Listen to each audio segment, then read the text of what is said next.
ଆମେ ଲେଡ଼ିଜ୍ ମାନେ ନା ପାର୍ସଲ୍ ପାଇଁ ପାଗଳ। ଏମିତି କୌଣସି ରାତି ନାହିଁ ଯେ ଆମେ ଆମାଜନ୍, ଫ୍ଲିପକାର୍ଟ, ମେସୋ, ସପ୍ସି, ପର୍ପଲ୍, ନାଇକା, ମିନ୍ତ୍ରା ଏସବୁ ଚେକ୍ ନ କରିକି ଆମେ ଶୋଇଛେ। ଯେତେ ଲେଟ୍ ନାଇଟ୍ ହଉ କି ଯେତେ ଆମେ ଟାୟାର୍ଡ଼ ହେଇଥାନ୍ତୁ, ଯେତେ ବିଜି ସିଡ୍ୟୁଲ୍ ଥାଉ ଆମର, ଲେଟ୍ ନାଇଟ୍ ହେଲେ ବି ଆମେ ଟିକେ ଚେକ୍ ନ କଲେ ଯେମିତି ଆମକୁ ନିଦ ହିଁ ଆସେନା।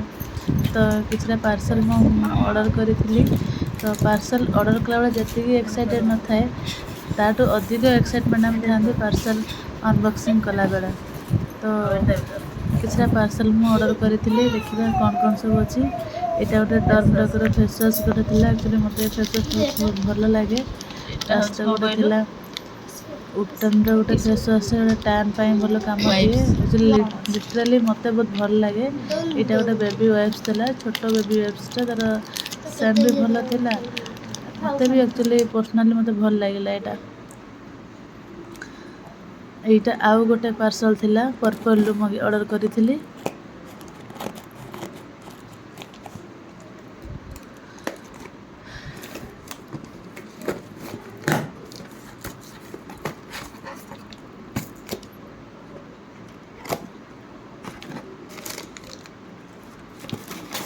ଏଇଟା ଗୋଟେ ଥିଲା ଡ୍ରାଗନ୍ ଫ୍ରୁଟ୍‌ର ଫେସିଆଲ୍ କିଟ୍ ଗୋଟେ ଥିଲା। ଆକ୍ଚୁଆଲି ଏଇଟା ମୋତେ ଫ୍ରିରେ ମିଳିଥିଲା ପର୍ପଲ୍ ତରଫରୁ।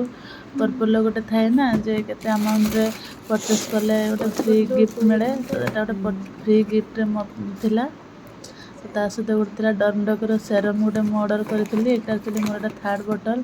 ଆଉ ଏଇଟା ମୁଁ ଏବେ ୟୁଜ୍ କରୁଛି। ଆଉ ମୋତେ ବହୁତ ଭଲ ବି ଲାଗୁଛି ଡର୍ମଡକର ସେରମ୍‌ଟା। ଆଉ ଏଇଟା ମୁଁ ଫାର୍ଷ୍ଟ ଟାଇମ୍ ପାଇଁ ଅର୍ଡ଼ର୍ କରିଥିଲି ସନସ୍କ୍ରିନ୍‌ଟା ଡର୍ମଡକର।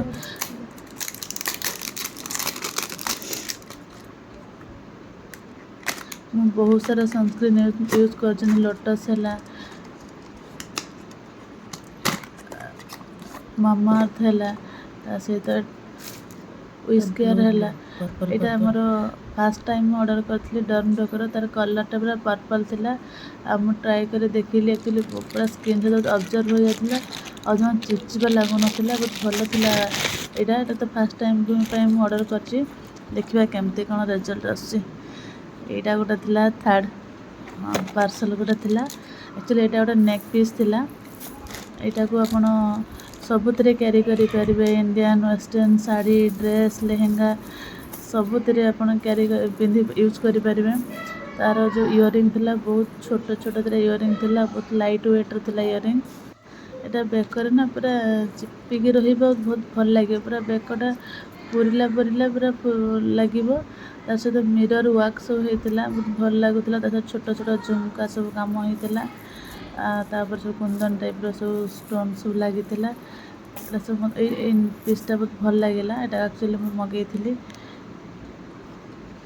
ଏଇଟା ଗୋଟେ ଥିଲା ଫୋର୍ଥ ପାର୍ସଲ୍, ଯେଉଁଟାକି ମୁଁ ପର୍ପଲ୍‌ରୁ ଅର୍ଡ଼ର୍ କରିଥିଲି।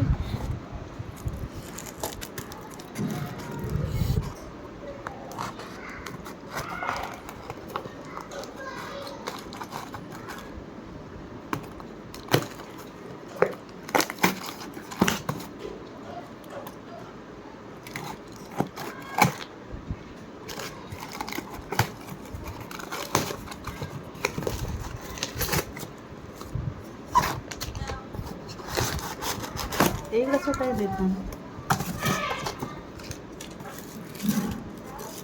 ଏଇଟା ଗୋଟେ ଏନ୍‌ୱାଇ ବାୟର ଥିଲା ଷ୍ଟ୍ରୋବ୍ କ୍ରିମ୍ ଗୋଟେ। ଏଇଟା ବି ମୋତେ ଗୋଟେ ଗିଫ୍ଟ ମିଳିଥିଲା ପର୍ପଲ୍ ତରଫରୁ। ଯେମିତିକି ଥାଏ କିଛି ଆମାଉଣ୍ଟରେ ପର୍ଚେସ୍ କଲେ ସେଇଟା ଗୋଟେ ଫ୍ରି ମିଳେ। ତା ସହିତ ଏଇଟା ଗୋଟେ ଥିଲା କଫିର ଫେସ୍ ମାସ୍କ ଗୋଟେ ଥିଲା। ମୋତେ ଆକ୍ଚୁଆଲି ଗୁଡ୍ ଭାଇବ୍‌ର କଫିର ଫେସ୍ ମାସ୍କଟା ବହୁତ ଭଲ ଲାଗେ ୟୁଜ୍ କରିବା ପାଇଁ। ଏଇଟା ଗୋଟେ ଥିଲା ଗୁଡ୍ ଆଲ୍ଫ୍‌ର ଆକ୍ନେ ପାଇଁ। ଆଉ ତା ସହିତ ଏଇଟା ଗୋଟେ ଥିଲା ଆମର